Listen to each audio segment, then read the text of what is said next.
Which mRNA will be translated to a polypeptide chain containing 8 amino acids? Option A is given like this. There's one sequence here. Then there is option B, option C, and option D. But ഓരോ triplet codon ഓരോ amino ആസിഡിന് വേണ്ടി code ചെയ്യുന്നുണ്ട്. അത് NCERT table പ്രകാരം അങ്ങനെയാണ്. ഇപ്പൊ UUU coding for phenyl alanine അങ്ങനെ പലതുണ്ട്. UAU ഇതിൽ 3 കോഡോൺ ഉണ്ട്, ഒന്നിനും കൂടാവാത്ത, അതാണ് സ്റ്റോപ്പ് കോഡോൺ എന്ന് പറയുന്നത്. അത് 3 സ്റ്റോപ്പ് കോഡോൺ UAA, പിന്നെ UAG, പിന്നെ UGA. ഈ 3 ട്രിപ്ലറ്റ്സ് വരികയാണെങ്കിൽ, ഇതിൽ ഏതെങ്കിലും ഒന്ന് ട്രിപ്ലറ്റ്സ് ആയിട്ട് വരികയാണെങ്കിൽ അത് ഒരു അമിനോ ആസിഡിനും കോഡ് ആകില്ല.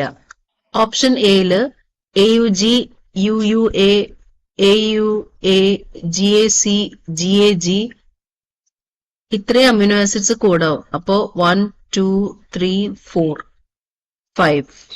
5 അമിനോ ആസിഡ്സ് കോഡായിക്കോളും. UAG വരുന്നോണ്ടാണ് അത് സ്റ്റോപ്പ് കോഡോൺ ആവും. അപ്പൊ അവിടെ തൊട്ട് ട്രാൻസ്ലേഷൻ ഉണ്ടാവില്ല.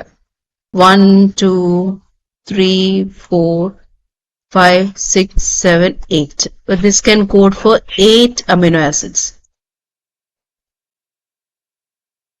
പിന്നെ UGA.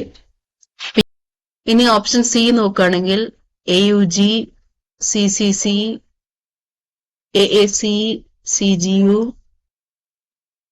UA, UCA, UGC, UAG ഇതൊരു സ്റ്റോപ്പ് കോഡാണ്.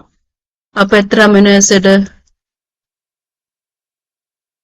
Last option AUG, UCG, ACA, GUC, UAA. UAA ഒരു സ്റ്റോപ്പ് കോഡോൺ ആണ്. അപ്പൊ ഇവിടം വെച്ച് ട്രാൻസ്ലേഷൻ വരില്ല. അപ്പൊ അങ്ങനെ വരുമ്പോ 1, 2, 3, 4. ഇത് 4 അമിനോ ആസിഡ്സിനെ കോഡ് ആകുന്നുള്ളൂ. അപ്പൊ അങ്ങനെ നോക്കുമ്പോ ക്വസ്റ്റ്യൻ വെച്ച് നോക്കുമ്പോ 8 അമിനോ ആസിഡ്സ് വരുന്ന സീക്വൻസ് നമുക്ക് നോക്കണ്ട. അപ്പൊ അതില് ആൻസർ അപ്പൊ ഇവിടെ B ആണ്. B is the answer.